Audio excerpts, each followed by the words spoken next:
Thank you for tuning into the Forefront Radio. I'm your host, Levi Israel. Now, if you're interested in helping us promote our brand, please feel free to donate to our Cash App. Our Cash App is $Aphiel Levi. That's APHIELLEVI. And that'll go directly to the Forefront Radio so we can produce more incredible shows for you to listen to. Now, if you haven't heard about Anchor, it's the easiest way to make a podcast. Let me explain. It's free. There are creation tools that allow you to record and edit your podcast right from your phone or computer.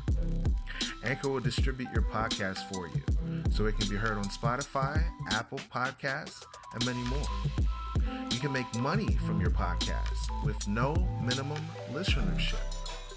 It's everything you need to make a podcast in one place. Download this free Anchor app or go to anchor.fm to get started. Thank you.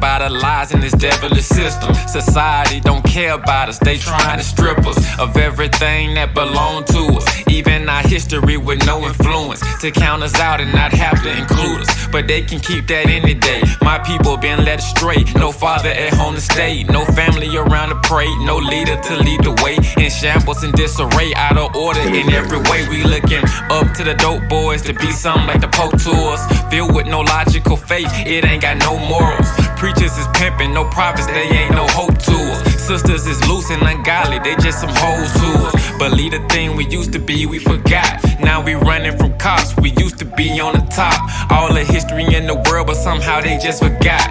We the cream of the crop, the best story you got. All my life been told that I'm nobody. Never knew the scriptures was about me. Just goes to show you how they twist his story. All my life been told that I'm nobody. Never knew the scriptures was about me. Just goes to show you how they twist his story. All my life been told that I was black. Fringes swinging Israelite didn't tell me I was that. They tried to tell me I was nothing. Scripture said that was in fact. They taught me about Caesar Borgia. They didn't tell me Christ was black. No, really what's up with that though? White man wasn't nothing till he snuck in through the back door. Oh no, we can't be perfect. We just rehearsing the acts though. Judges 5:11. Will we make it to the kingdom? Only time will tell. We hid in prison houses while we in and out of county jails. They either try to put us in the coffin or we lie in cells. Esau trying to knock me off this planet. You can try and fail. Only one way to the kingdom, shit, we might as well keep them all. Pastors all telling lies. All people are spiritually broken, all dead inside. Christ died for everybody, now that's a lie. He need to go and read Romans 9, 4, and 5. Cause that's the truth though. All people all turning to lawyers trying to find loopholes. But you know, the scriptures is standing tall like Manute Bol. And who knows, the day that he's coming back was lost, now we running back. We gods and we running camps, we teachers. If you won't take a stand, then go take a seat in the bleachers. Israel a fan, we can't let old Edom defeat us. They trying hard to delete us. The Most High here to beseech us. So disregard what they say, cause we leaders. All my life been told that I'm nobody. Never knew the scriptures was about me. Just goes to show you how they twist his story. All my life been told that I'm nobody. Never knew the scriptures was about me. Just goes to show you how they twist his story. His story. They tried to sell me lies, but I'm standing tall. Branches and all, keeping these laws, we gon' stand tall.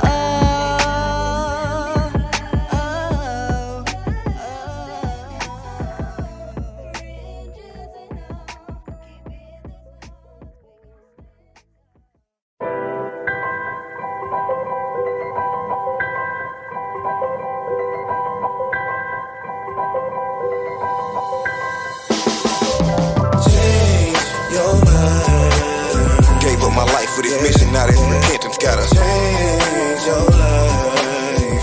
Yeah. Change your mind. Gave up my life for this mission. Now this repentance gotta change your life. Had to mature to accept the trials that was meant for me. I play it out on these strings of fate like a symphony. I sonata form from the dirt, destined to do his will. I pray my fortune be blessed, my spirit bear witness still standing. Life could be so demanding. Might have mapped it out, but it ain't go quite how you planned it. Endure the struggle, listen, wise counsel to my intuition. I pray for the reward, never been intuition, might I mention. When I look at my life in retrospect, gratitude for his grace. Yeah, I'm grateful that he ain't took me yet. Gave me a chance to make it right.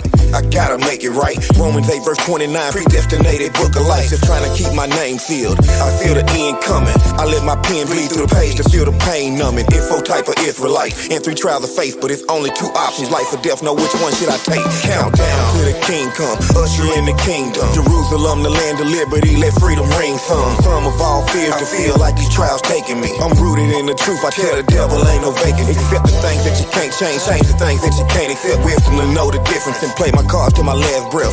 Blood in my vein, play the hand I was given. I'm blessed to be in that number. Feet of Jacob's God's children. Gotta change your mind. Gave up my life for this mission. Now this repentance gotta change your life. Yeah. Change your mind. Gave up my life for this mission. Now this repentance gotta change your life. I love my music with a method, so I keep my pen pushing. Yeah, strapped in, started a trend, the world looking. I'm fast tracking, so I gotta keep it booking. When they catch wind, magic begins, the chef cooking. I'm stirring up this pot, I had to come with different flavors. Slide this butter on your biscuit, give you something you can savor. Knowledge, wisdom, understanding, put salt inside this recipe. Commandments on tables, now this bringing out the best in me. It's still amazing how far I came when I look back. My heritage written scripture, I'm fighting to take my book back. Kwame Yasharala, awake to righteousness, that's the calling. Sin is sin, no difference here, no matter what you call it. The sentence is the death penalty, hear the reaper calling.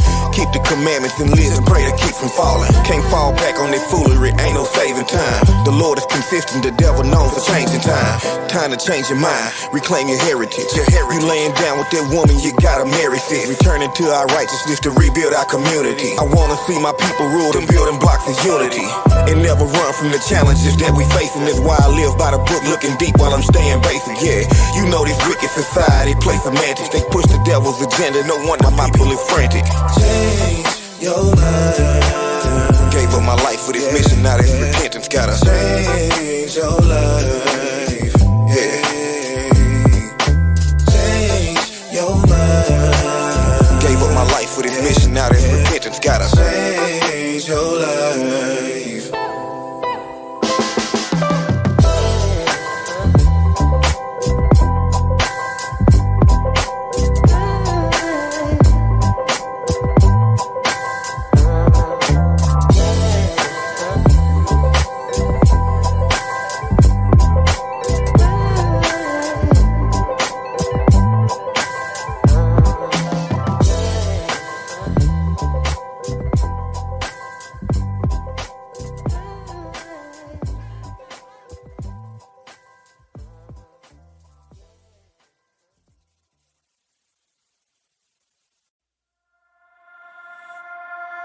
I remember reading that the truth will set you free.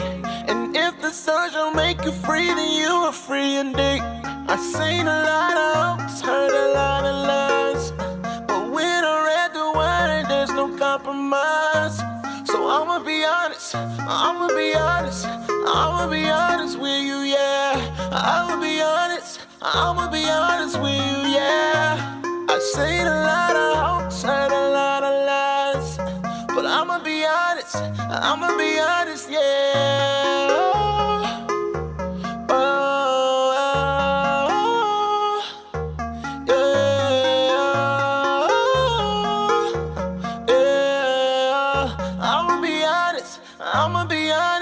Sheesh.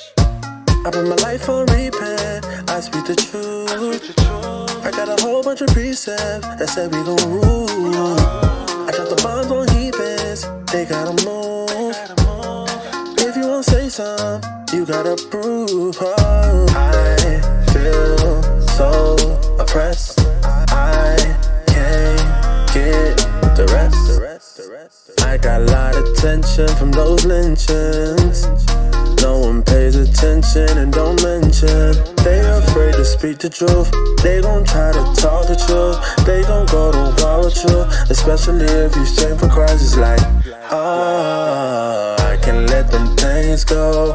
Oh, I can let that thing go. I remember reading that the truth will set you free, and if the sun shall make you free, then you are free indeed. I seen a lot of hopes, heard a lot of lies, but when I read the word, there's no compromise. So I'ma be honest, I'ma be honest, I'ma be honest with you, yeah. I'ma be honest, I'ma be honest with you, yeah. I seen a lot of hopes, heard a lot of lies, but I'ma be honest, I'ma be.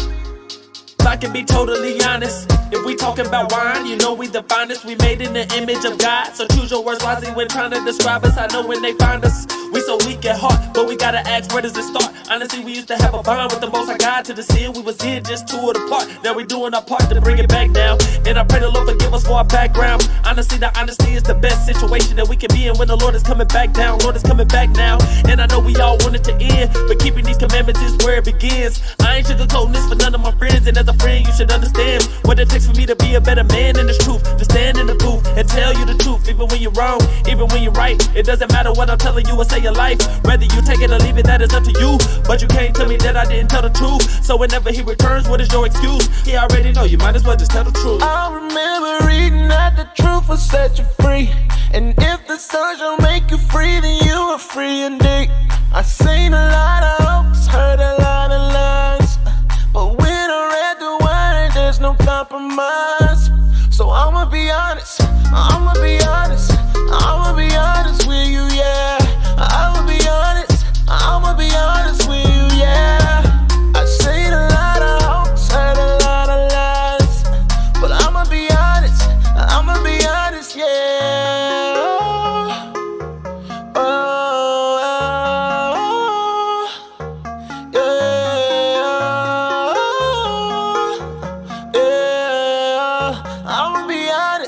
I'ma be honest. Sheesh. No turning back, I'm stuck on truth. I'm holding to like I was glued. It's you and me, it's me and you against the world. How can we lose? What do we wanna do? What do we wanna do? Yeah. Well, but the Father told us to, yeah. Put them on the jet light. We the ones in the spotlight. Be like damn right. You the shade, you don't want it with the sunlight. Real Jews in the cut light. Blacker than a Klondike. Who that is, that's us. Gonna be here like every night. We gon' rule the world. We gon' rule the world. Gonna be here like every night. We gon' rule the world. We gon' rule the world. I remember reading that the truth will set you free, and if the sun shall make you free, then you are free indeed. I seen a lot of hopes, heard a lot of lies, but when I read the word, there's no compromise. So I'ma be honest, I'ma be honest, I'ma be honest with you, yeah. I'ma be honest, I'ma be honest with you, yeah. I seen a lot of hopes, heard a lot of lies, but I'ma be honest, I'ma be.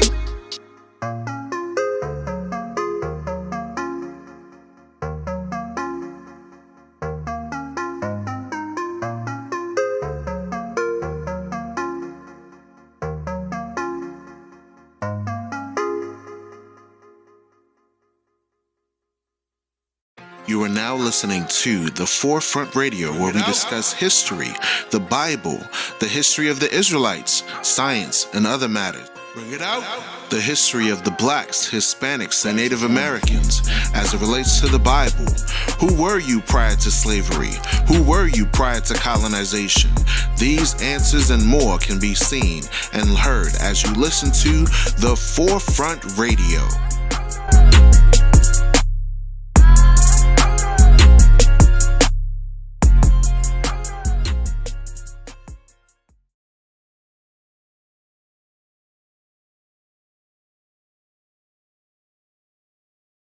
When I see these mass shootings in Orlando, in Las Vegas, in Texas, we've already talked about the Second Amendment, but the thing that just makes my head start spinning is they are always talked about as the largest mass shootings in U.S. history. Can I see a show of hands? How many people know about the East St. Louis massacre of 1917? There are about 20 hands that went up in this group. How about the Arkansas massacre of 1919? I think there are about 10, maybe 5. How about the Tulsa massacre of 1921? There are a few more hands that go up. In each of these incidents, African American communities were attacked by white people, and in each of these incidents, homes were set on fire, black people ran out of their homes, and white people shot them down to death. Why aren't these the worst mass shootings in U.S. history? This is an article from the St. Louis newspaper, Mob Kills Many Negroes. The dead in East St. Louis may reach 250. Talk about not paying attention or missing something you're not paying attention to. I have given this lecture so many times, and I never looked at this ad right here, which says the first bale of new cotton crop was sold at auction for $1,500 on the floor of the New York Cotton Exchange yesterday. This is 1917, and cotton is still king in the South. Negroes did not start the trouble. And what it says is outbreak caused by white men in automobiles shooting into Negro houses on Sunday night. That was the East St. Louis massacre. And these are just facts about how that happened. Essentially, black folks came up from deep in the South to start working factory jobs, and that whole notion of they are here for what's yours was put into play, and this is what resulted. On September 30th, 1919, in Arkansas, about 150 black people were in a church, black people gathering together in groups. And the white police officers responded, guns were pulled, 2 police officers got shot, and 285 blacks were arrested. This was in the newspapers the next day, and I just want to read you a part of it. No innocent Negro has been arrested, and those of you who are at home and at work have no occasion to worry. All you have to do is to remain at work just as if nothing had happened. Stop talking, stay at home, go to work, don't worry. Within a week after September, or within a month after September 30th, 122 blacks had been charged with crimes ranging from murder to what was essentially terrorism. On November 5th, the first 12 had been convicted, given the death penalty, and so you know what happened after that, a whole bunch of guilty pleas, and they actually ended up having to let some people go because they had nothing to do with anything. I heard my parents talk about this when I was a child. My parents were born in 1926, one in Memphis, one in Nashville. And when I was born and their friends got together, they would talk about the thing that happened in Arkansas. And I later asked them, why didn't you tell us about that? And of course, they looked at me like I was crazy, saying, we didn't want to scare you. Because if you read the white newspapers, they'll say maybe 250 killed. If you read some of the black newspapers, say it's more like 800, and the bodies just got kicked into the Mississippi River. In 1921, Tulsa, Oklahoma had one of the most thriving black communities in America. The story was, or the saying was, that a dollar bill moved 26 times before it left the black community, meaning that you would pay the barber, who would pay the grocer, who would pay the guy who owned another business. That community was thriving, doing exactly what white America was saying. Pull yourself up by your own bootstraps. Take care of yourselves. And it was thriving so much that the whites in Tulsa got angry. A black kid was arrested for allegedly patting a woman on the butt, and he was going to be lynched. Black folks from the Greenwood section of Tulsa, and that's what they called the black section, took their rifles and surrounded the jail, and they wouldn't let this guy be lynched. And they paid for it because Greenwood was burned to the ground.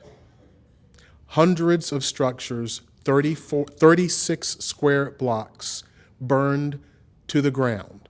The first example of air warfare in the continental United States, because white people rented prop airplanes and dropped burning tar onto black homes so that the homes would be set on fire, so that people would run outside, so that they could be shot to death. This is part of our history. I'm not blaming anybody in this room for any of this. But when we have people saying, oh my God, 50 people got killed in Las Vegas, that is horrific. I'm not saying it's not, but I'm saying we have a very convenient memory where apparently these folks just don't matter.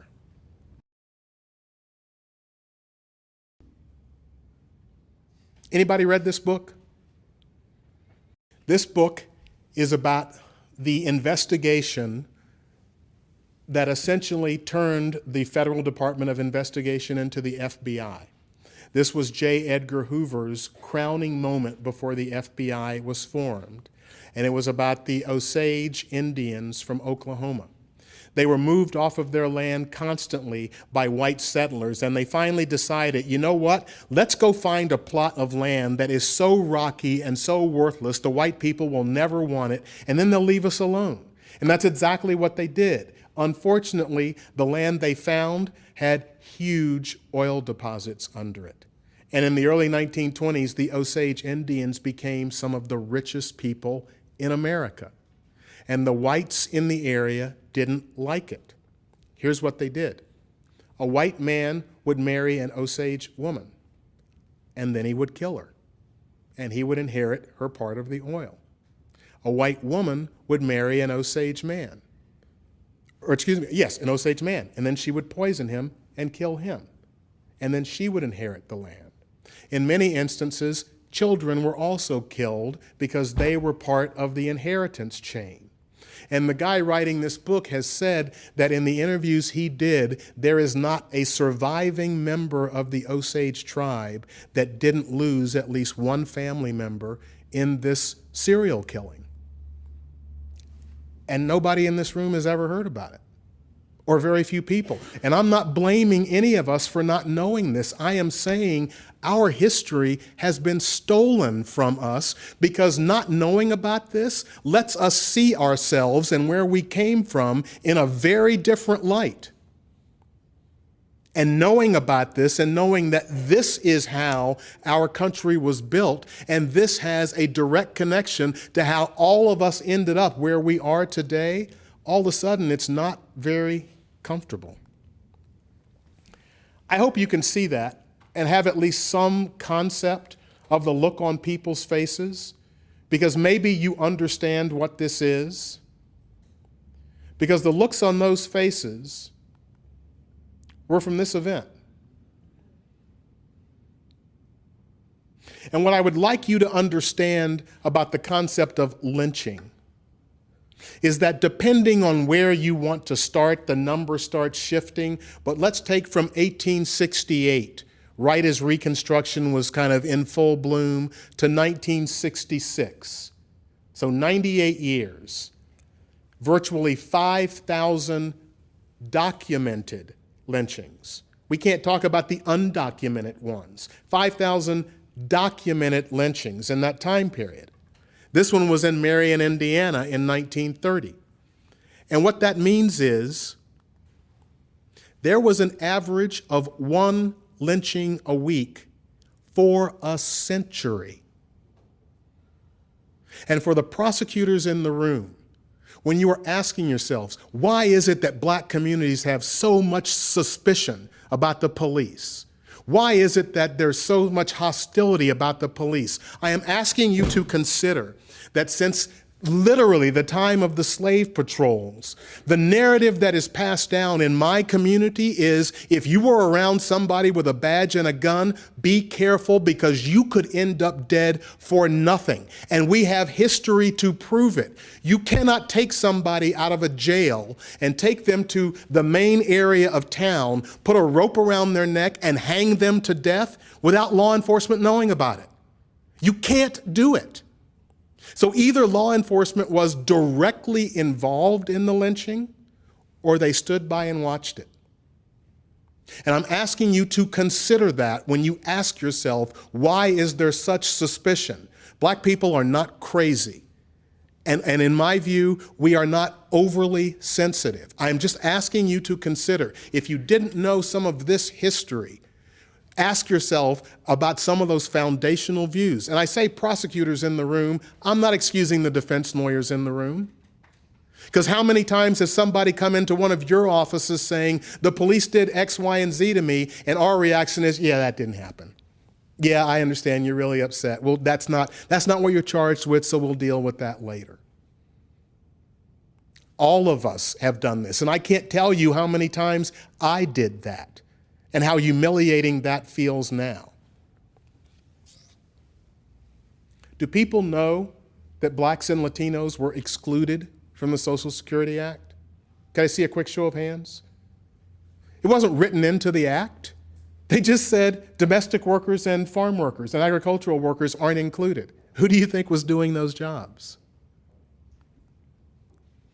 And this is the kind of advocacy that was going on. We are now almost a century past the Civil War. I call on every red-blooded white man to use any means to keep the niggers away from the polls. If you don't understand what that means, you are just plain dumb. This is United States Senator Theodore Bilbo from the state of Mississippi. You and I know what's the best way to keep the nigger from voting. You do it the night before the election. Think back to those figures from the late 1800s, 150,000 registered voters in Louisiana, and then 5,000 registered voters 2 years later. Why do you think those people stopped voting? And in case you have any question, how come the Confederate flag made this comeback?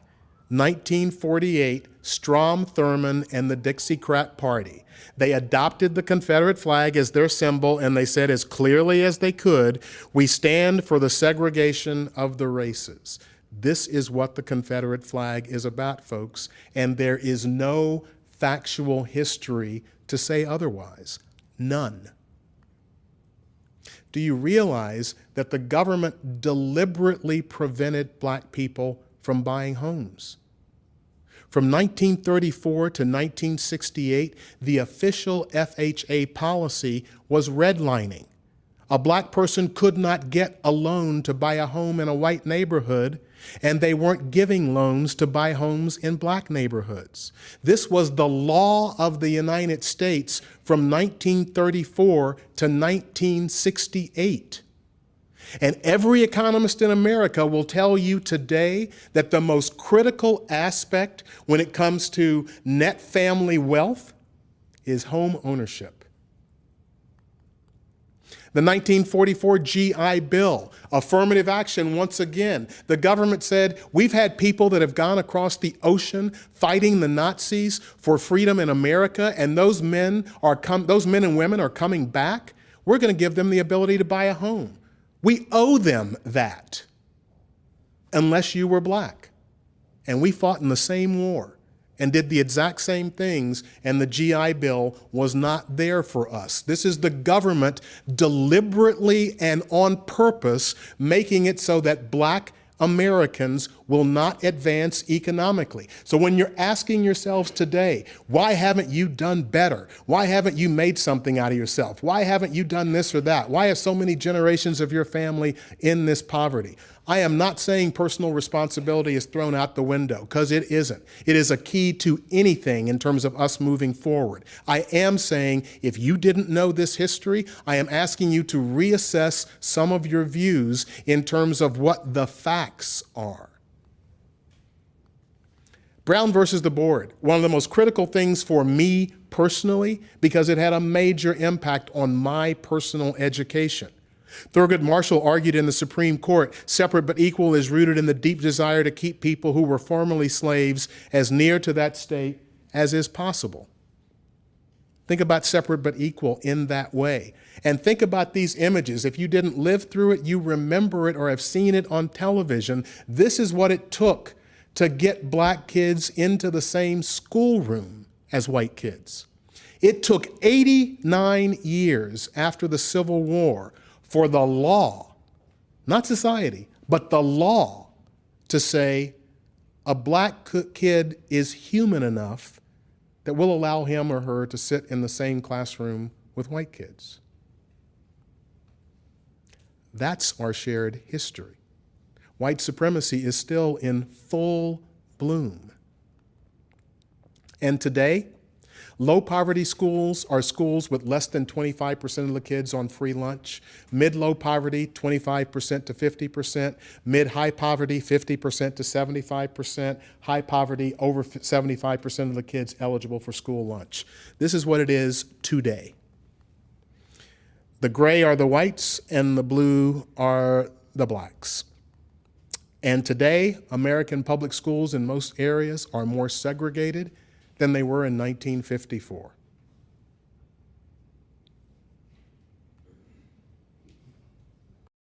And then we have this. Historical black universities and colleges are pioneers of school choice. They are living proof that when more options are provided to students, they are afforded greater access and greater quality. These schools were built because white folks wouldn't let us go to the same schools. And yet this is the narrative that is being put out there for people to understand what America is about. Oh, you have those black schools that you want to go to. What's the problem? There was never any problem with school segregation in America. That was a long time ago. It doesn't exist anymore. It allows us to keep up a facade. And now our president is saying, may have to cut off that funding to the historically black universities and colleges because it's based on race, and we wouldn't want to be racist. That's Emmett Till before, and that's Emmett Till after. And I'm showing you this picture because his mother insisted that he have an open casket. And in my view, in 1955, on a Sunday morning, there were white people all over America who woke up, had their coffee, and were reading their newspaper, and they saw that picture, and they said something like this: I know those colored people are causing problems, but I didn't sign up for that. And many people will say that picture is the picture that sparked the civil rights movement. I show you this picture of King because I want you to know that on June 5th of 1955, he was graduating from his PhD. And 6 months later, on December 1st, Rosa Parks is arrested and the Montgomery bus boycott begins. Now, many people credit King as being the hero of the Montgomery bus boycott. I'm not saying that he didn't play an important role, but you need to understand he became the president of the Montgomery Improvement Association, which is the group that sponsored the boycott, essentially because the older black ministers in Montgomery said, somebody's going to jail behind this, and it ain't going to be us. Let's give it to the new guy. These are the heroes of the Montgomery bus boycott. It wasn't Martin Luther King. That's Rosa Parks. But we now know Rosa Parks was selected as the face of the Montgomery bus boycott because there were black women who were arrested, but they weren't perfect plaintiffs.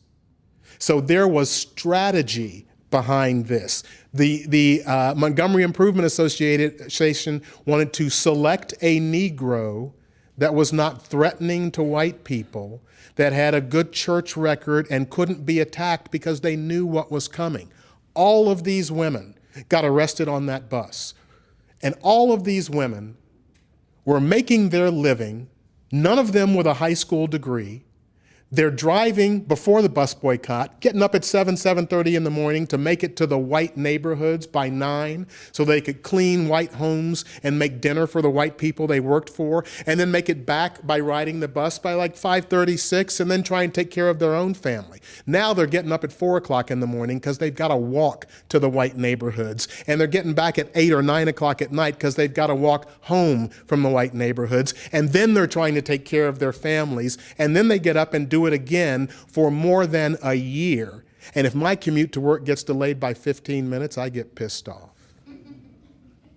And I will tell you one thing, when I get frustrated, when you get frustrated about, I'm trying my best and I don't feel like I'm making progress, this problem isn't going away, I'm knocking my head against the wall, what I would ask you to do is, what do you say to them?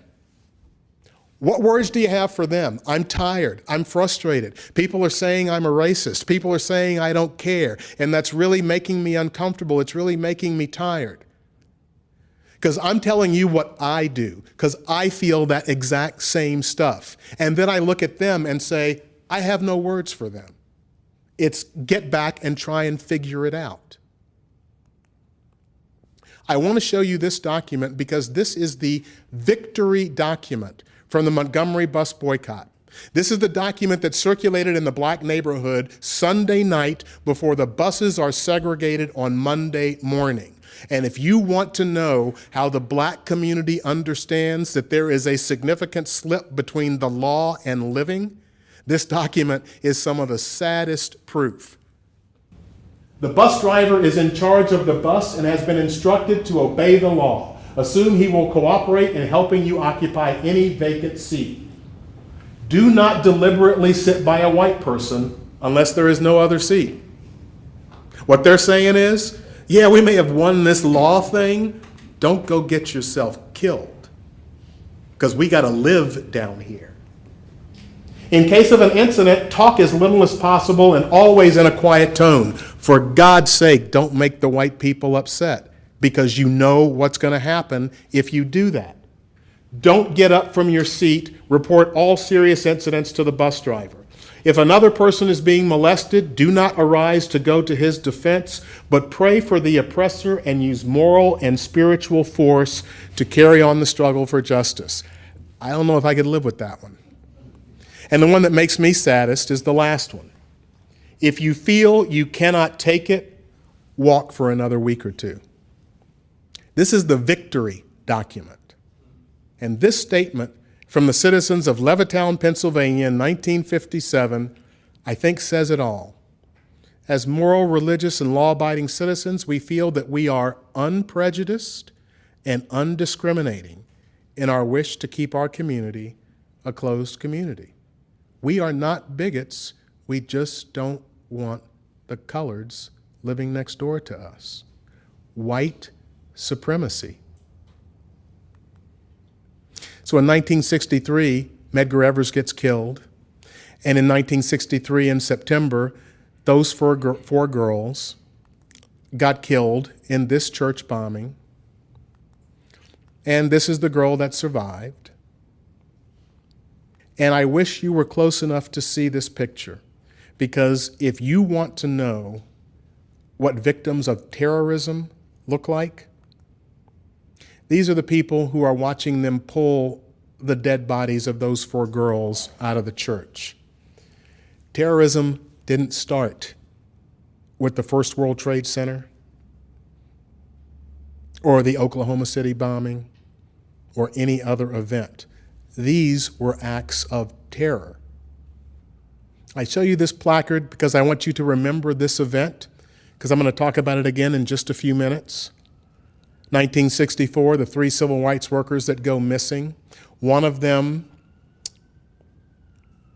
the husband of a lawyer who currently works in Seattle. I have a dream.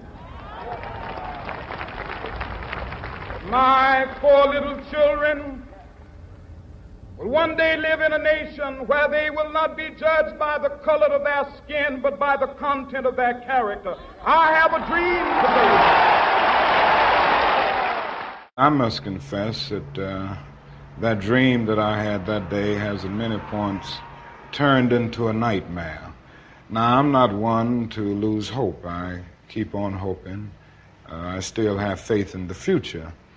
But I've had to analyze many things over the last few years, and I would say over the last few months. I've gone through a lot of soul-searching and agonizing moments, and I've come to see that we have many more difficult days ahead, and some of the old optimism was a little superficial, and now it must be tempered with a solid realism. And I think the realistic fact is that we still have a long, long way to go. I think the biggest problem now is that we got our gains over the last 12 years at bargain rate, so to speak. It didn't cost the nation anything. In fact, it helped the economic side of the nation to integrate lunch counters and public accommodations. It didn't cost the nation anything to get the right to vote established. Now we are confronting issues that cannot be solved without costing the nation billions of dollars. Now, I think this is where we're getting our greatest resistance. They may put it on many other things, but we can't get rid of slums and poverty without it costing the nation something. And the question that I ask myself as I have learned this history is that a debt that we owe? So in 1988, Ronald Reagan got passed through Congress with almost no opposition, a bill that paid $20,000 to every Japanese American family that was interned during the Second World War. And that was an absolutely appropriate bill. Anybody that thinks that $20,000 to the Japanese American families comes close to compensating them for what was taken from them is dreaming. But at least it was a recognition of a wrongdoing. If it's $20,000 for 4 years of internment, what is it for 246 years of slavery? And maybe that's why we don't want to deal with that question, because the answer is too enormous. And the answer requires us to take on responsibility for the sins of our forefathers. But this is the America that we are all living in. This is our shared history. So April 4th, 1968, in my hometown, that's what happens to King. And I will tell you something about the love affair with Martin Luther King. I firmly believe that this statement that he made in 1957 is the reason that many, many white Americans fell in love with Dr. King. We want to love our enemies, to be good to them. This is what we must live by. We must meet hate with love. We must love our white brothers no matter what they do to us. That is a very comforting message for a white supremacist. Yeah, you're going to push us, but you're not going to push too hard, and you're going to love us no matter what we do to you. About 6 months before he died, he said this: urban riots are a special form of violence. They are not insurrections. The rioters are not seeking to seize territory or attain control of institutions. They are mainly intended to shock the white community. But most of all, alienated from society and knowing that society cherishes property above people, the rioters are shocking it by abusing property rights. Anybody ever heard that statement before? Nobody in this room raises their hand. We live in Martin Luther King County here in Seattle. And what I'm saying is that the Martin Luther King that we have been fed is a cartoon version of what the man truly thought and taught and how his thinking evolved over his life. As he said, those first gains in the civil rights movement, they were at bargain basement rates because it didn't cost anybody anything. Is it really that much to let me sit down at the lunch counter next to you? If I'm going to be spending money and giving it to the white person that owns the store, it didn't cost anybody anything. King was killed April 4th, 1968. He was scheduled to give a speech on April 7, 1968 in a Memphis church before he left town. And the document that they found in his room that night at the Lorraine Motel, an unfinished speech, had this as the title: Why America May Go to Hell. And I wonder, had he given this speech before he was killed, would we still be thinking about him in the same way? So this is what luck looks like. But I want to show you what luck looks like. And that's what luck looks like. Because this guy with the gangster lean, that's me in about 1962. And that's the home that I grew up in an all-black neighborhood in Memphis, Tennessee. I did not grow up poor. As far as I knew, I never wanted for anything. I always had food. I always had a loving family, so I didn't consider myself poor. That's the house I grew up in. It was 1 or 2 bedrooms, 1 bathroom, a kitchen, and a den. And it was my father, my mother, me, and my 2 brothers, and my sister. So it was crowded. In 1968, a developer started to develop the area where we lived. And if you go to 5038 William Arnold Road in Memphis, Tennessee, today you will see a huge shopping center. There used to be that house.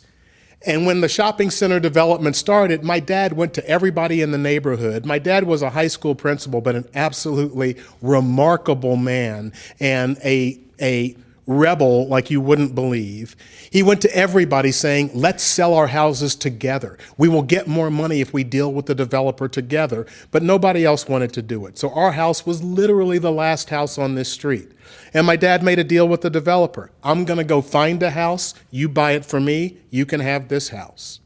My parents were Baptist, as most blacks in the South were, but they were converted to Catholicism before they got married. They were rabid Catholics, and they wanted their children in Catholic school. I am a survivor of 16 straight years of Catholic education. That's another speech that we can talk about sometime later. The Catholic schools were in the white neighborhoods in Memphis. And my father decided, I'm going to buy a house in one of these white neighborhoods. And we'd go and offer the asking price because we weren't paying for it. And contracts would get lost. Somebody else would sell the house. Oh, there was another agent that sold it and we didn't know. My dad, the first time I heard the words grand jury was when my dad was going to one after we bought the house I'm about to show you, because there was a grand jury investigation in Memphis because 1968 was when the FHA policy about redlining went by the wayside. So now this kind of stuff was illegal. Well, this is the house we moved into. 4 bedrooms, 2.5 bathrooms, an incredibly quiet neighborhood. Each of my brothers and sisters and I having a place where we could go to study every night in a safe neighborhood. All of the stuff about an environment that lets kids be successful. That's what I had. And the way I had it was that we had looked at this house. My dad went and offered the asking price, and we had some white friends of ours go half an hour later and offer less. But they were buying it for us. Law enforcement moved us into this house, and my parents and my family lived in this house until my mom died in 2004. This is what luck looks like. I am one of the luckiest men in America. And I don't consider that an insult or a slap. I have worked as hard as anybody in this room to accomplish whatever I've accomplished. But I have also been lucky. I was lucky that I had parents who were willing to stand up and risk their lives and the lives of their children to put us in a situation where we had a better chance to succeed. My father asked me years later, your mother and I were really concerned. We never knew if we made the right decision. We went through a lot when we moved into that house. And I'm like, Daddy, I can't believe you're saying this. This was the best example of personal courage that you could ever give to your children. When you hear the term white privilege, what I am asking of the white folks, our white colleagues in this room, is to please think about it in light of the history that we have just talked about. White privilege is not something that you go and get because you want it. White privilege is put on your back as a white person, whether you want it or not. And even when you take it off, it will jump right back on your back. That's not your fault. That is our collective fault. That is the society that we have grown up in America. So when you think about the concept of white privilege, what I'm asking you to think about is, think about me. Because I am smart, I have worked my ass off, but I'm also lucky. I was not the smartest kid in my neighborhood, not by far. But virtually everybody I grew up with is dead or in prison. I'm lucky. And it's not something that we can be proud of or something that we can adhere to as we go forward.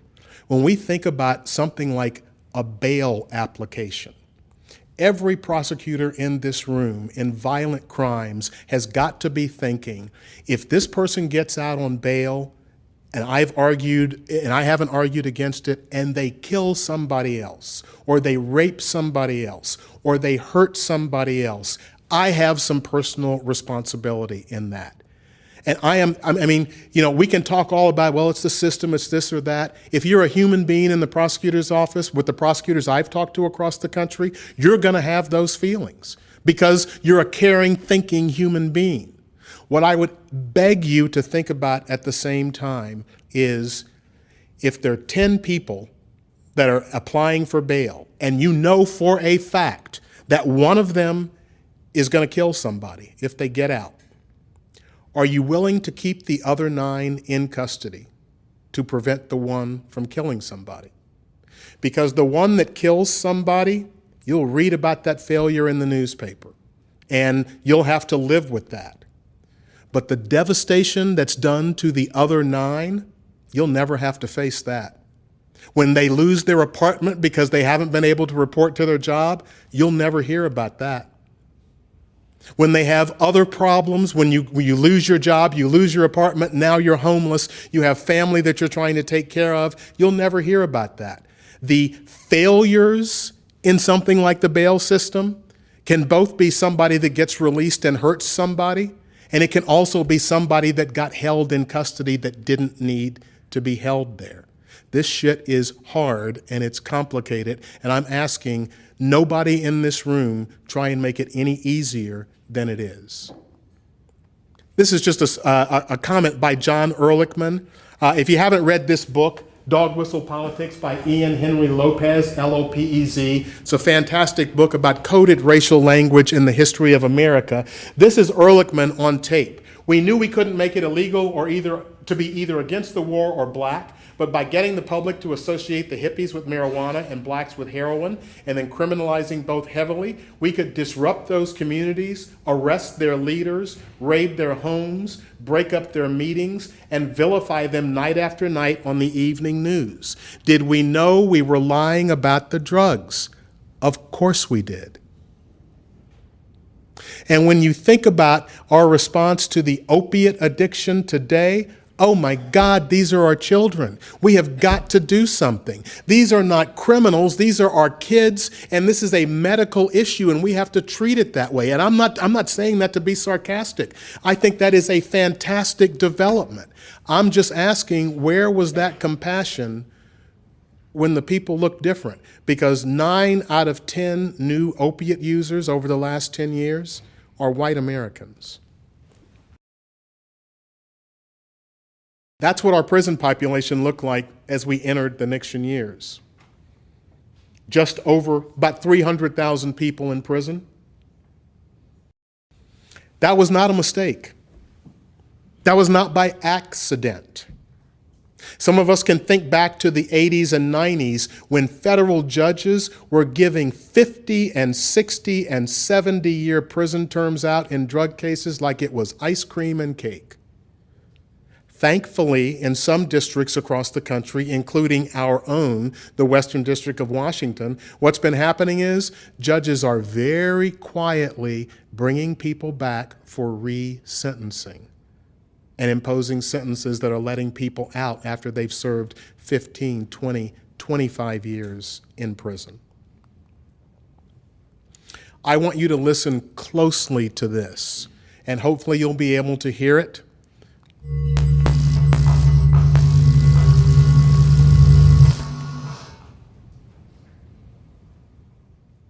This is 1981, the year I graduated from law school, so it ain't that long ago, I guess.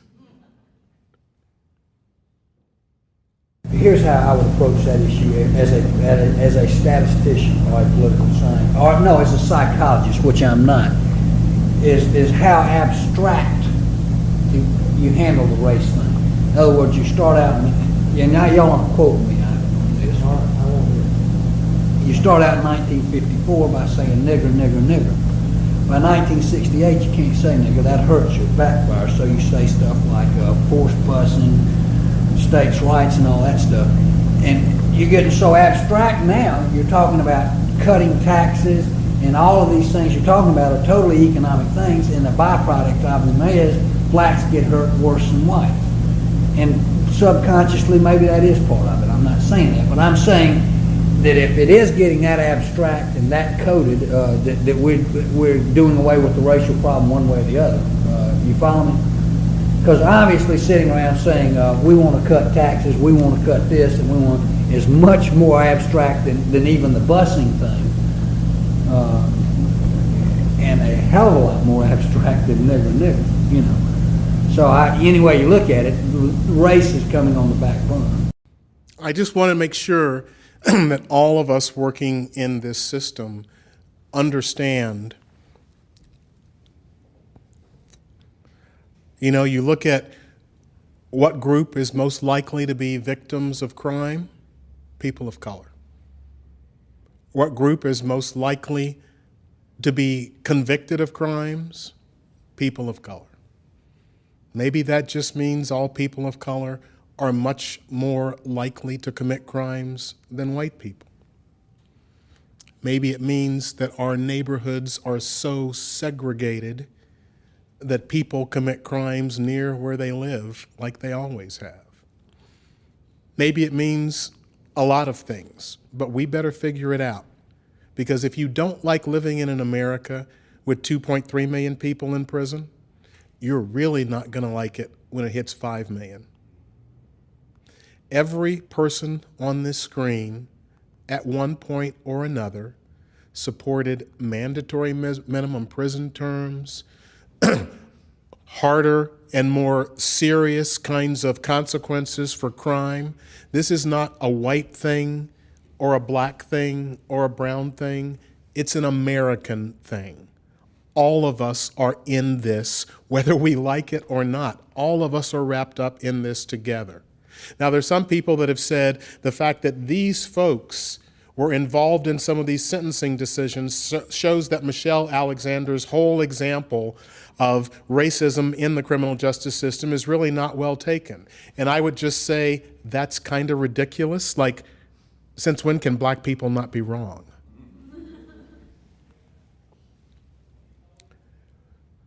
You now know something about the national anthem that, according to hands being raised, virtually nobody in this room knew. I don't know if it makes you feel any differently about this guy or not, but how about this guy? Jackie Robinson is an American hero because Jackie Robinson took all the niggers and the spades and the threats and never retaliated. He was just nice and polite, and he went through, and he was a great athlete. We loved Jackie Robinson. Jackie Robinson is the only person who actually has a retired number, meaning that it's not just like some team retires it. The entire sport of Major League Baseball retired his number. No one in Major League Baseball wears number 42, except for one day in every season when everyone wears number 42. This is what Jackie Robinson had to say. As I write this 20 years later, I cannot stand and sing the national anthem. I cannot salute the flag. I know that I am a black man in a white world in 1972 and 47 at my birth in 1919. I know I never had it made. I wonder if people focused on that quote, if we would have the statue outside the baseball stadiums of Jackie Robinson. I wonder what the President of the United States would say about Jackie Robinson. There is an FBI report saying that groups like Black Lives Matter are hate groups, terrorist groups. We are headed back to the days of counter-intel-pro. And I ask you to remember this. We have a name for people who get arrested 30 times in 12 years. It's called thug. What I'd ask you to remember is the Martin Luther King that we deify today, that wasn't what was happening when I was 11 years old and he got his brains blown out in Memphis, Tennessee. He was considered one of the most dangerous men in America. The FBI had a campaign trying to get him to commit suicide. He was considered to be an extremist, somebody that was preaching hate, even though what he was preaching was love everybody. That's how Martin Luther King was described back in those days. And I would ask you to go look at some of the documents describing Martin Luther King, and then look at the newspaper articles where people are quoted describing the Black Lives Matter activists today. They are saying word for word the exact same thing. Charles Hamilton Houston, this man was probably one of the 2 or 3 most brilliant lawyers of the last century. He served in World War I, then he went to Harvard Law School, where he was on the Law Review in 1921. How smart do you think he had to be in 1921 to make the Harvard Law Review? And let's remember, as we went through history, what was happening during that period of 1865 to 1921. One of the worst periods of our history in terms of race relations. He later went on to become the dean of Howard Law School, and he was the person that devised the strategy that ended up in Brown versus the Board of Education. He won 5 cases in the U.S. Supreme Court under separate but equal. So when you're talking about challenging legal structures, have any of us worked under something as hard as separate but equal? And the way he won these cases, as he said, Mr. Murray wants to go to law school at the University of Maryland. And there is a black law school in Maryland, but it's not the equal of the University of Maryland. So he attacked the separate but equal law on the equal prong. And his strategy was, I will go to the University of Maryland and tell them, I know you don't want us in school with you guys, that's okay. Just build us a law school that's the same size as the University of Maryland Law School. And give us the exact same books that they use at the University of Maryland Law School. And hire us teachers that are paid the exact same as the University of Maryland Law School. And as he said, I will make their separate but equal so expensive that it will collapse in on itself. He is the person that came up with the original ideas about the doll study that was used in Brown versus the Board. This man was brilliant. He went to South Carolina in the 30s with a handheld movie recorder or film recorder, no sound, and he took movies of segregated schools in the South. Schools that were just literally falling down shacks, and then he would go to take a movie of the white school that was 5 miles away, and it's a new building and everything. He was just brilliant in the way he tried to deal with this. He died in 1950, and people told him, you need to leave something for your son to understand what kind of work you did. This is part of the recording that he left for his then 2-year-old son.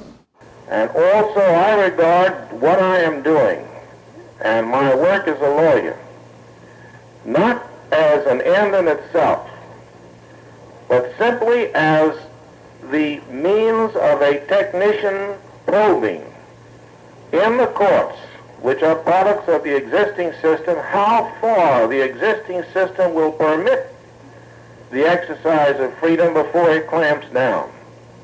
And I have seen several instances as to the limitations on which the existing system as represented by its courts will go. We ain't going to fix this problem with a couple of seminars or a couple of discussions or by changing this policy or that policy. All those things are important, but we're going to have to push further. We're going to have to see how those things are working and then go further. We literally have no choice. So I'm just going to throw out some things that I have heard people talking about. Holistic charge screening. Do you charge crimes because you can? Because the standard of probable cause is met? Because it looks like there is evidence that would satisfy a jury beyond a reasonable doubt that the person committed the crime? Is that enough to decide to charge someone? Because one theory says, no, it's not.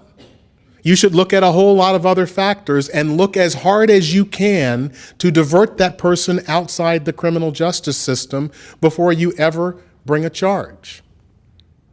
Transparency. It's really hard to figure out exactly what you're doing unless you have somebody come in and take a look. Cyrus Vance in Manhattan, when he got elected, hired the Vera Institute to come in and do an examination of his office. And the stuff they came back with in terms of the racial disparities there was not pretty. But it let them have some data to understand what they were doing so they could address it. I'm not directing this just at the prosecutor's office. I'm directing this at DPD as well. You have statistics about what your lawyers are doing and how, and we need to look at those to understand what you're doing. What have you done to avoid asking for prison? In most states around the country, if you're going to terminate parental rights, you have to demonstrate to the court that you have made reasonable efforts to keep that child in the family unit before you terminate parental rights. What if there was a policy that said, before I can ask for a prison term, I have to write a memo to demonstrate that I have done everything I can to think of an alternative to prison for this case? And people may be saying, man, you just can't, that won't work, or you can't do that, or that would be really hard. And I'm saying, if you're not willing to start going further than where we've gone, then sit back and get ready, because we have seen what going down this path will bring us. A post-release plan. So for prosecutors and defense lawyers in the room, on the day of sentencing, is that when your job ends? When the prison door slams shut? If you're a prosecutor, have you now protected the community and you can wash your hands and say that's a win? As a defense lawyer, if you get probation or something else, have you now won? Shouldn't all of us be thinking about what is the plan when this person comes back? Because 95% of the people in the criminal justice system are coming back. And I'm just suggesting that nobody's job ends on the day of sentencing. Can you change your approach after you get a plea? And I'm talking to both prosecutors and defense lawyers. I understand the adversary system. It is what it is. I'm not even advocating that it be changed. But I have heard prosecutors come to me and say, I've stood up at a sentencing and I'm hearing all this stuff about a defendant that makes me go, hey, that's really kind of interesting, but I never heard it before. I don't know when, as defense lawyers, we decide to go to prosecutors and start talking to them about alternatives, but I'm suggesting that we have that obligation. That is on us, not on the prosecutors. And what I'm suggesting to the prosecutors is that if defense lawyers aren't coming to you with that kind of information, you need to be asking for it. And when you get it, you then need to be trying to figure out, either with the defense lawyer or in your own office, what kind of result can we come up with that might be just a little different. Have you considered consulting with groups run by and advocating for formerly incarcerated people? Those groups are all over the country, and they are doing amazing things. There's a man named Glenn Martin that runs an organization called Just Leadership. He served 6 years in New York prison for armed robbery. He now runs an organization that has a multi-million-dollar budget. He was the leader in the Close Rikers movement in New York City. He is an incredibly brilliant young man. And I sat in a corporate boardroom with corporate executives listening to Glenn Martin talk. And at the end of this session, there's one of them who's looking at his feet, and you could just tell he was not happy. And I walked over to him and said, what's the problem?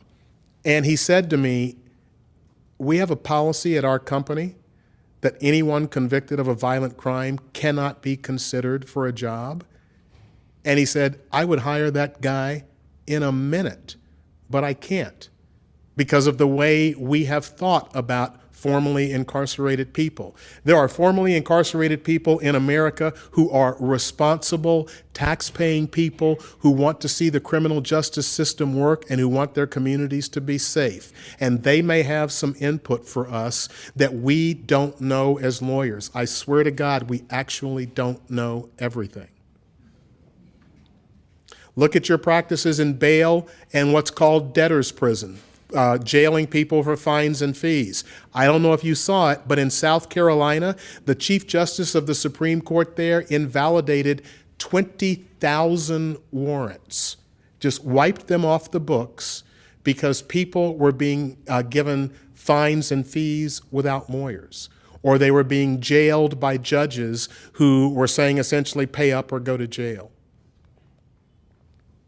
And finally, is there anybody in this room who knows how many collateral consequences there are in the state of Washington for being convicted of a felony?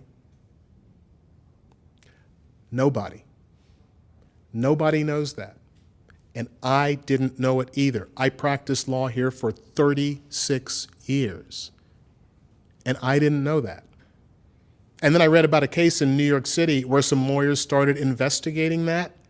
There are 50,000 restrictions on people convicted of a crime in America, both state and federal. And so would it be too hard for somebody in DPD or the prosecutor's office, make an assignment, go find out what kind of restrictions there are for people with a felony conviction so that we can understand that? Do you really want somebody with a felony conviction not able to be a plumber or a barber? Because you can't get licenses to do those jobs in some states. And if you don't know what the restrictions are in the state of Washington, the prosecutors can't consider that in their charging or resolution decisions, and the defense lawyers can't bring that up to the prosecutors to ask them to consider it. So here's where I'm going to end.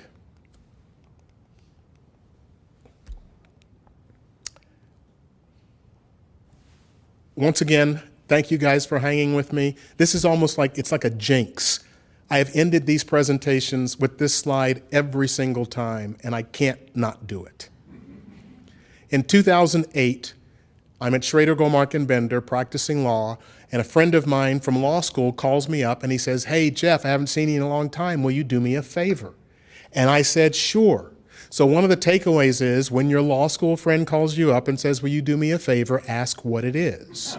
Because he said, "I want you to go down to Guantanamo Bay and represent Ammar al-Baluchi. He's the nephew of Khalid Sheikh Mohammed, and he's one of 5 people charged with carrying out the 9/11 attacks."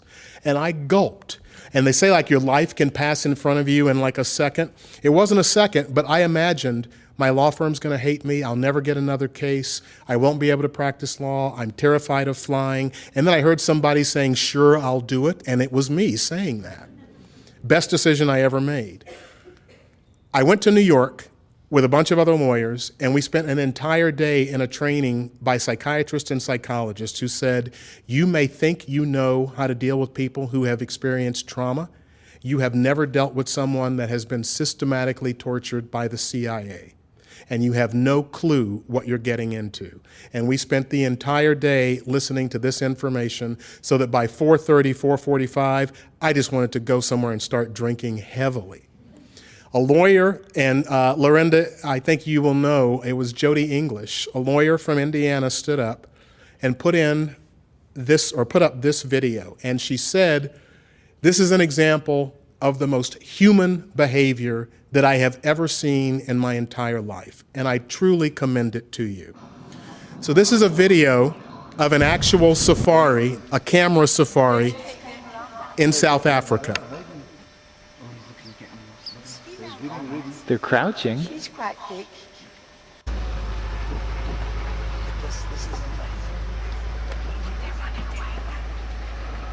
And what it's really about is the feeling of hopelessness when a problem is so big that you can't get your arms around it. She's going for him. She's going for him. She caught him. Because that she did. She caught him. is what you call hopeless. Drag him out. They're dragging him out. And you're trying to fight the problem and you think you've at least got your arms around it, and then it gets even worse.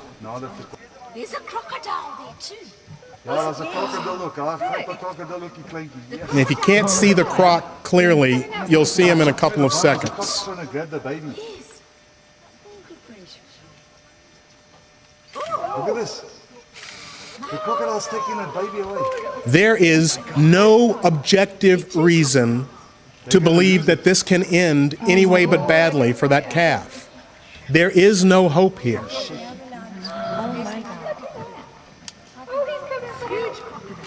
And you see how big the croc is now. The lions have won. The lions have won? No, the lions have won. Have they? Because Mom and Dad Water Buffalo actually went and got the entire herd. The entire herd. And the guy talking with a South African accent, has been guiding for 25 years. He said he had never seen behavior like this before. I realize that we are in an adversary system. And I realize that the roles of prosecutors and defense lawyers are different, and the roles of judges are even different than that. We can do this better than we're doing it now, and sometimes it takes one person to step out and do something just to demonstrate this is possible. Whoa. Just one person like that. He swatted at him and kicked at him. He's kicking at him, look. And you know, when you do it, it kind of feels good. Look, is he strutting going back? He's like, get the fuck out of here. Don't even come back.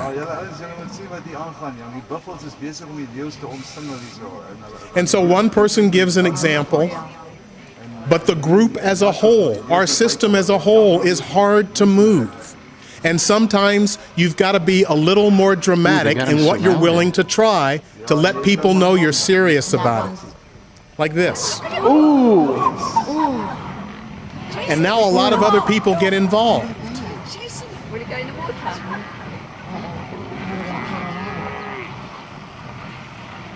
You got the lion on him, Ron.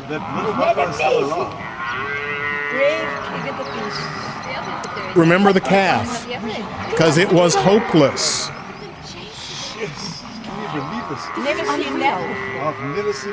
The calf's still alive. It is? Yeah, it's trying to get away.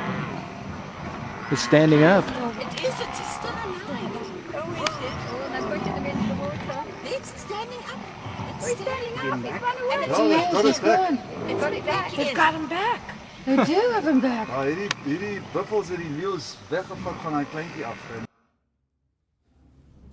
The woman stood up and she said, the reason that I'm telling you that this is the most human behavior that I have ever seen is that this problem was huge and there was no rational hope of actually changing it, and they tried to change it anyway.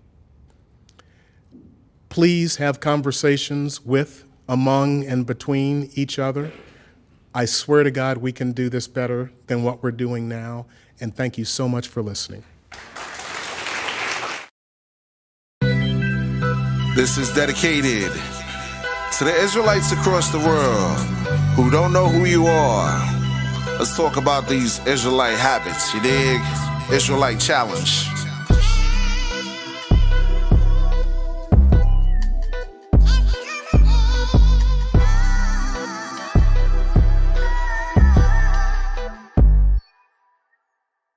If I'm black, y'all, then I'm blackballed. Blickety black, blackety black, stacked tall. Dead Mike and Axe Saul had that fall. They lacked tact and facts, but packed gall. Youth sin like adults in a few things.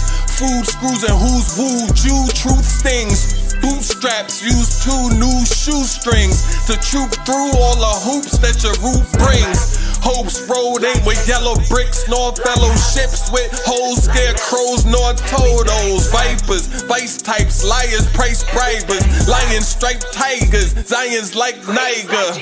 Real dark, sharp sharks ain't so smart. Steel sparks, 10 parts, mark no heart. Written stanzas, he supplanted, showed us so wrong. We're not in Kansas anymore, we wanna go home. The forefront. Stolen across the ocean, it's potent that we was golden. We chosen, we people motion. Awoken, no need of Folgers. Orthopedic, the bones is awoken. We not in Kansas, we not in Kansas. Life is bananas, these cops rocking blue pajamas. You throw your hands up, the cancer still in their mind. They body slam us. God's waking up and these heathen can't stand it. 4 chapters a day, keep the heathens away. Apocalypse, revelation, we snapping a day. Like Thanos and snapbacks, and we taking this rap back. No crackers, no flapjacks, no Becky, no ginger snaps. Secrets of wisdom twofold, we purer than gold. Not by power or might, but the Lord is my sword. We go across the world, in the sea and the stores, to telling who you are. You the chosen people, dog. Black excellence, black habits, this black medicine. Yeah, everything. Black God, black King, black Christ. Everything. Black God, black King, black Christ. Praise like Jesus. Yeah. Play like Moses. Uh-huh. Give them flowers while they still give yeah. roses. Everything. Black God, black king, black Christ. Black God, black king, black Christ. These some perilous times. What y'all don't feel the vibes? I want it black on black, just minus the crimes. We teaching the people, telling those who are sick, your conditions aren't fine. We are called to hold the line. Don't know your own worth, hating one another, that's worth. When we started from the bottom, really come from the dirt. God said we're a holy people, was just me separated. The majority, like the sand, is heathens, yeah, they hate it.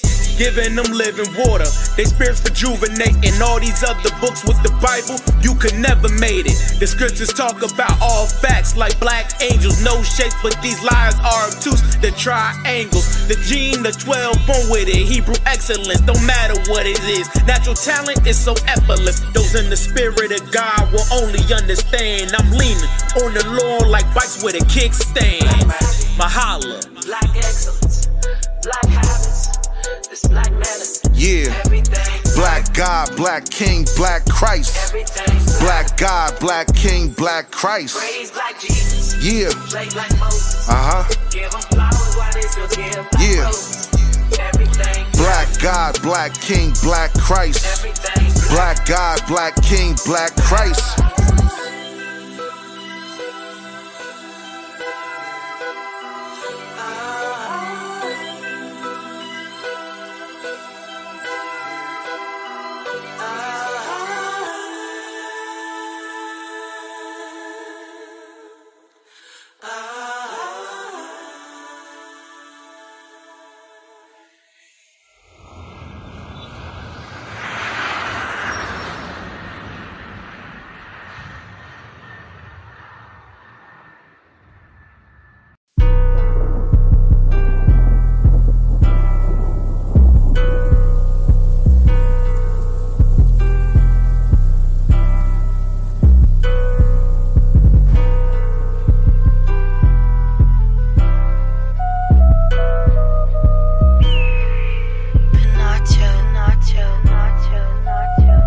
We don't care about what they say or what they do, 'cause we the prophets and we salute.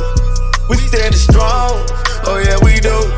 We keep the low, oh yeah we do. We don't care about what they say or what they do, 'cause we the prophets and we salute. We standing strong, oh yeah we do. We keep the low, oh yeah we do, yeah. We don't care, we the prophets of the Lord, yeah. Stand up, teach our people, they just hate on us some more, yeah. Defeating evil, Christ is coming back, he with that sequel. We standing strong, we sparing none, and we defeating evil. Black boots and purple tee, fringes on me guarantee. Keep the laws is the key. One saved out of three, one saved out of three. It's the Bible that we teach, it's the Bible that we preach, it's the laws that we keep.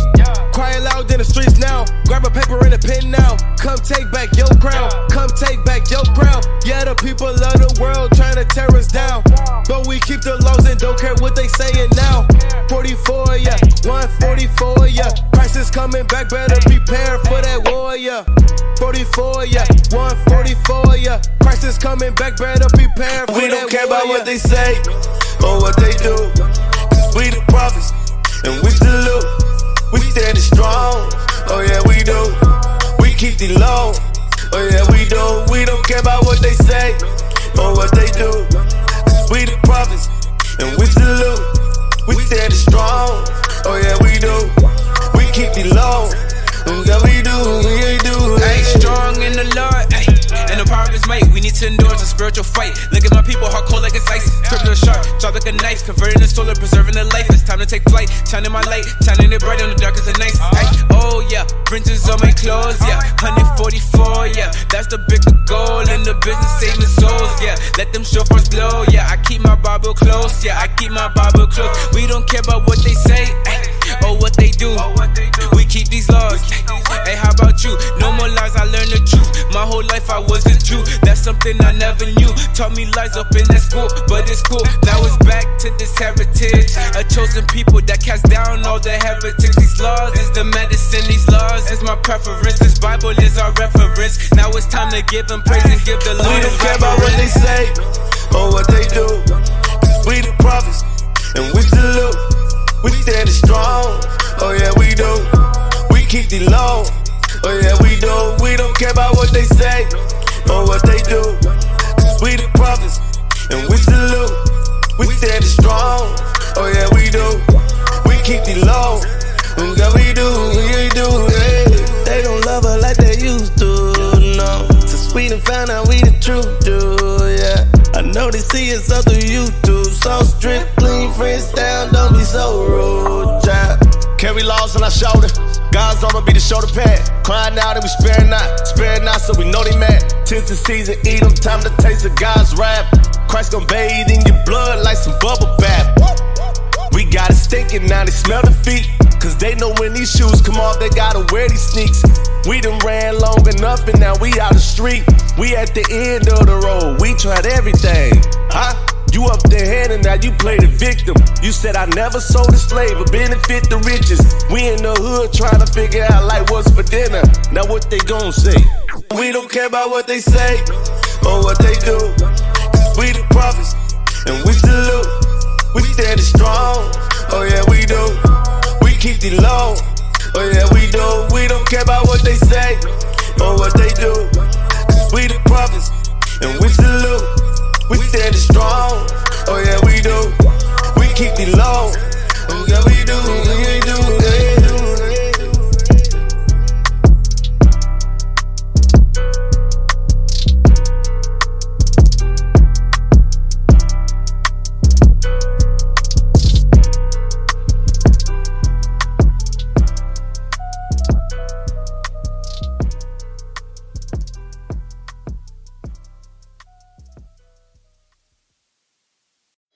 Don't know the Bible. To whom pertaineth to what? To whom pertaineth? What is pertaining? Bring it out. Belongs to. The adoption and the glory and the covenant. Look, why you waiting? They brain gone like decapitation. No knowledge, no laws, God, they forsaken. Put on slave ships, not a cruise line, Jacob. No martinis for that long trip, stop playing. They change our name with hot flames branded on our faces. Put our kids in dirty water, alligator baiting. 100 million dead people, blood on the pavement. You say Jesus, but I'm looking at these crackers like they Satan, nigga playing. They paying for their crimes, call it statute limitations. They saying that it ain't them, that it was their fathers. Isaiah 14 say prepare them for their slaughter. This for Mike Brown, Trayvon Martin, Eric Gardner. Babylon falling, fire burning arson. Christ coming back, real black like the charcoal. Burning up these heathen for the evils that they conjured. It's for us, our eyes have yet failed, for our vain help. In our watching, we have watched for a nation they couldn't save us. They slay us and get off free like they made us. But I switch the game up, the black Messiah can save us. I ain't finished. Esau soon will be diminished. Mount of Zion full of saviors, call them God's children. 144, Esau about to be a victim. Keep the laws, then we get them on the day of vengeance. Can I get a witness? Can I get a witness? Esau running for their life like it's LA Fitness. Revelation 18:6, double portion with them. Try to hide the caves, but they screaming, let's get them. He that leader with the sword, gonna die by the sword. They gonna be surprised, Black Christ coming here for war. They ain't heard this before. No more nice Negroes, time for real heroes. Esau be zero, just like Nat Turner. Turn me up, we gone. Turn me up, we gone. And I'm out, Israelite. Now he's mad about the way we're teaching the Bible. I'm as mad as hell, and I'm not gonna take this anymore. For us, our eyes have yet failed, for our vain help. In our watching, we have watched for a nation they couldn't save us. They slay us and get off free like they made us. But I switch the game up, the black Messiah can save Never us. trust my enemies, I know what you did to me. Locked and loaded KJV, Revelations 1 and 3. Reading through these mysteries, our praises, now we got the keys. Unlocking hope and giving hope to those that seek the Holy Ghost. My holy folks gon' hold me down, exhorting on a daily basis. Prepare for temptation, crafty counsel just around the way. Snooze, you lose, you snooze, awaken, oh ye slugger. I see brothers killing brother, ministers, women raising monsters. That's why we crying loud on you busters. Scripting, ripping through the trenches in the seas of the ghetto. My people at a lower state, the prophets here to motivate. Isaiah